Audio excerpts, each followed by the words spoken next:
I never met her, never knew her, never had anything to do with her. I only did one thing, and Marilyn Monroe was really the beginning of why I left MGM, why I broke my contract. Why was that? Well, it brought a realization to me, you see, that I was feeling, but then I was sure of it. Dick Brooks said to me, "You want to see some great dailies?" It was Marilyn Monroe, and I had absolutely nothing to do with it in the picture that he made with her. I went to Dory Sherry because I heard that they were not going to pick up the right to pick up a contract. They were not going to exercise. I said, "I'm sure you saw those dailies, Dory. Are you going to let that girl go?" He said, "We've got Lana Turner." I said, "What's Lana Turner got to do with Marilyn, with this girl? This is something that's like, first of all, she's years younger. Second of all, it's like an entirely different light." Well, I suddenly, now she went to Fox. They didn't exercise that option. She went to Fox. You know what happened. When I saw this happen, not that she became a star, when I saw that he had not exercised that option, I said, he's never going to develop young people. He's not going to. Going to make those silly men pictures. He's going to sign Nancy Davis to play in those kind of pictures, and that's going to be it. That's when I went to Benny Thorne and said, "I want out." Now, you know, I could be dying and I can't get in to the motion picture relief home that I paid years for because I broke a contract. I asked for a release. I had 2 more years to go on a contract. I don't know, dear. I don't know any. All I know is what I saw. All I know is what I said. And I also know how it affected me. Because Harry Cohn had been after me for a long time to come to his studio. And I kept saying, but I have a contract. And I never would have thought of breaking a contract. What do you think? After all, I'd been with MGM for 18 years, dear. There were certain types that was very important to, that if a wrinkle came, it was, you know, it was a calamity. But what made Don't it forget that that also happened in our regular society, darling. I mean, women went whose beauty didn't mean anything if they got a wrinkle. It became fashionable. It became knowledgeable to have your face fixed, to have your nose fixed, your eyes fixed. Whatever anybody thought of in that way, if it was done, which I question because I don't think there were doctors that did it that readily, or the means to do it, but it wasn't in the mind of people. It is in the mind of society. Was it that certain women became so important that they began to write scripts, you know, the older Not women... began, dear. They used women's stories. I'm telling you again, I don't want to go and see a hurricane. I really don't. And I don't want to see... I love Sean Connery. I would look at him just in a photograph. or listen to him in a record. I don't want to go and see the Rock. Rock Hudson, remember, dear, didn't look like a boy. You go and look at that film, Magnificent Obsession. I saw it the other night. I see all the old films on the Turner, and that's what I look at. He was not a boy. I don't care what he was.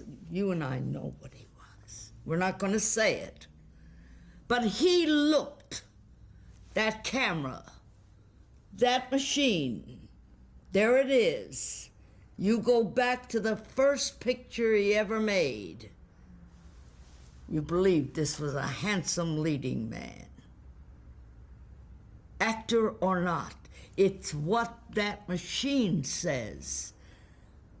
When I saw the newsreel of an opening the other night, Gloria Swanson, she must have been, whether it was at the time that she made the famous, Sunset Boulevard or not, or possibly before that. Well, you said, goodness. And you know what I remember? One of my aunts was a wonderful, important lady. She lived in San Francisco, but she would come to Chicago to visit. And on one of her visits, she took me, and we went by elevated train. And on the train that we came, it was late in the afternoon, we went for tea, I remember, to a friend of Aunt Paula's. And on the way, coming back in the elevated train, and I must have been, maybe 7 years old, there was Wally Berry, Gloria Swanson, and two blonde ladies that I never identified who they were. But Gloria Swanson's face and Wallace Beery, whose face never changed, even though it was young. Those faces, like that camera did to them, that's it. Look at a woman like Marie Dressler. She was fat, she wasn't pretty. That camera and her talent made you love her, whether she played that great society actress who said that famous line, "Your business will never go out of style," or whether she played Min in Min and Bill. You loved her. That machine told you what you loved. That's a truth machine. The man who played the murderer won an Academy Award. I saw him on stage, and he was a beautiful actor. He is a beautiful actor. The Thompson girl, this is not a beauty. Emma Thompson. Oh, I know who you mean. She means Silence of the Lambs. That's right. That's the man I mean. That is Hannibal Lecter. That is not a Yes, we got it. That is not a handsome man. Anthony Hopkins. That machine makes something of him, tells something that you love. Tracy was not handsome, darling. Spencer Tracy was not handsome. He was a great actor. Cary Grant had a real talent. Real talent. Just remember the picture that he did with Ethel Barrymore. The public didn't want to see him do things like that, necessarily. But no. I'm talking, there was a man that became a great interior decorator afterward. Raymond Navarro? No. Silent, at MGM. But at any rate, dear, there have been many of them. Who from the talkies? Who from the talkies?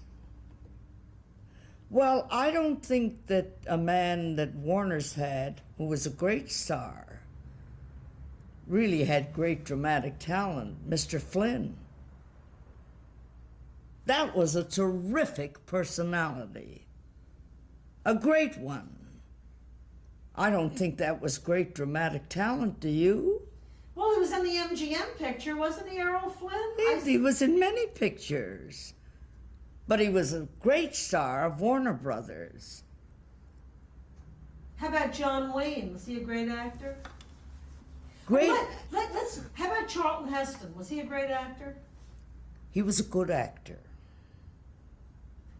Well, I don't think Gloria Swanson, you see, I think if people are talking about pre-talkies, Well, even Dietrich. there was a different kind. Dietrich had a sensational talent that she could produce out of what she was, what she produced.